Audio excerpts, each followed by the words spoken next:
Okay, we're back. Let's take a look at these four different types of unemployment, beginning with what's known as frictional unemployment. Refer to those people who have quit work because they didn't like the job, the boss, or the working conditions, and who haven't yet found a new job. So as I go through these, raise your hand if you fall upon one of these four different categories.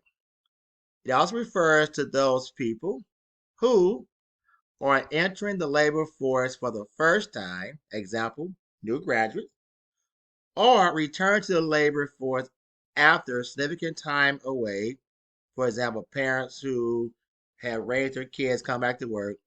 There will always be some frictional unemployment because it takes some time to find a first or a new job. Okay?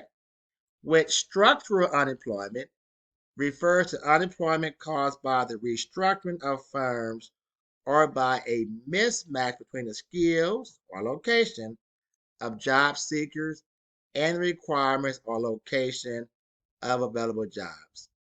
So here we're saying that a firm may have restructured. So, for example, when I work for Merck Pharmaceutical, the accounting department was relocated to another state, which caused some of us to become unemployed. Here they speak about the coal miners in the area where the mines have been closed. So if you were a coal miner and now they close the coal mine, what are you going to do?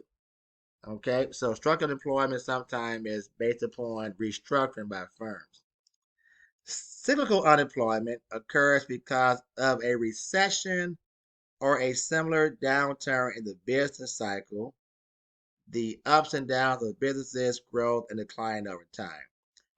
So this is the most serious. So we're saying that these companies, think about the companies they have been closing recently. Think about the mortal retailers. How a lot of them have closed their stores because they cannot compete with online retailers. Okay, so cyclical unemployment is the most serious type because it does have a huge impact on the unemployment rate. Then with seasonal unemployment occurs where demands for labor varies over the years as with the harvest of the crop. So with seasonal unemployment, you understand that you're going to work for a certain point of season. So maybe you are a landscaper. Your job is mainly cutting grass. Well, we understand that in the wintertime, you're not going to cut the grass. So with seasonal unemployment, typically you only work at a certain time throughout the actual season. So these are the four major types of unemployment. Let's continue. Now, disclosure, this information came from your textbook. This is not from me. So do not email me or text me saying, hey, I don't like this job search. This information came from the textbook publishers, not from your professor. Okay? Okay. So according to the textbook, these are some of the best cities to do a job search. Scottsdale, Arizona, South Burlington, Vermont, San Francisco, California, Austin, Texas, Fremont, California. Some worse places to do a job search. Again, not my list. Brownsville, Texas, Stockton, California, Newark, New Jersey, Fayetteville, North Carolina, and Detroit, Michigan. Just an FYI for those who may be doing a current job search. Okay? Now, there are some key factors that are going to impact the U.S. economy. First, inflation. What's inflation? A general rise in the prices of goods and services over time. Right now, in the United States, we are seeing a time of inflation. Disinflation, a situation in which price increases are slowing, however, they're still rising. Meaning that, for example, when we think about the interest rates being charged by the Fed, let's say the rates were being increased 1% every 3 months. Now, perhaps they might still increase it, but it's only half a percent. So it's still increasing, but the rate in which it's increasing has declined. That's known as disinflation. Now, deflation, a situation in which prices are decreasing. So now with deflation, prices are not rising at all, they're actually going down. And then stagflation, when the economy is slowing, but prices are going up anyhow. So what we're saying here is that with stagflation, the GDP is not growing, the economy is not growing, but for some reason, prices still seem to be going up. Hmm, that don't seem to be right. There are a few indexes that we take a look at that focus on inflation. First one's the CPI, the Consumer Price Index. This is a monthly statistics that measure the pace of inflation or deflation. So it measures how quickly, what's the current inflation rate, or if we went down, what is the deflation rate. Compared to the PPI, Producer Price Index, an index that measures the change in prices at the wholesale, not the retail, at the wholesale level. So we take a look at inflation, we look at prices, and we're saying how does inflation or deflation impact the change in prices of the goods or services that are coming from these wholesalers. Okay? Now, productivity in the United States has risen a lot due to technological advances that have made production faster and easier. However, that has come with a cost. High productivity through computers and robots can lead to high unemployment. So I have a quick story for you. I have a former student who was set to start a new career in Dallas, Texas this summer. Just completed her master's degree, was excited about the job, just got a new apartment, and received a phone call the day that she signed her new lease agreement. Her job was being put on hold. And because of AI, artificial intelligence, they were saying that they did not need as many employees to do the same amount of work. So, productivity through computers and other resources, it does help our economy, if you will. However, it can have an impact on employment because now we're saying that we can produce more with less individuals. Okay? So in the service sector is where we have grown the most in the United States. New technology adds to the quality of the service sector, but not to the workers' output. So we're saying that even new technology, you still need to have those valuable employees who are working in the service sector. So there's a new form of measurement that needs to be created to account for the quality as well as the quantity of the output. Meaning that people will pay for good service. But we're saying here, how can we measure the quality of a person's service? So think about this. Have you ever gone to a restaurant and you know that you receive excellent service, or it could be the opposite and you receive poor service? And think about how does that make you feel about that place of business if you want to support them based upon the quality of the service that you actually receive.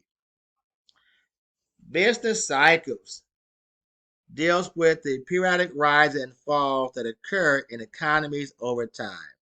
So until there will be four phases of long-term business cycles. First, number one is the economic boom. You're doing great, business is booming.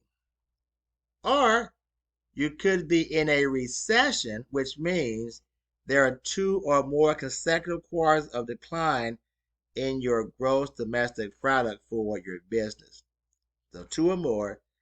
A depression is a severe recession, meaning more than two quarters, usually accompanied by deflation. So, when there's depression, meaning that recession with these different companies, prices have to go down, and so does different rates. Recovery is when the economy stabilizes and starts to grow, eventually leading to an economic boom. So, where are we here in 2023? Are we in economic boom, in a recession, depression, or recovery? I will say that right now we're probably more in a recovery coming out of the COVID pandemic that hindered us from 2019 through early part of 2022. Okay?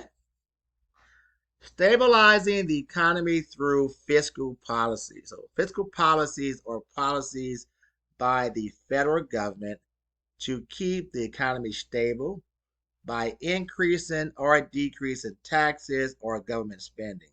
So, yes, taxes that's charged to individual companies has a huge impact on stabilizing the economy.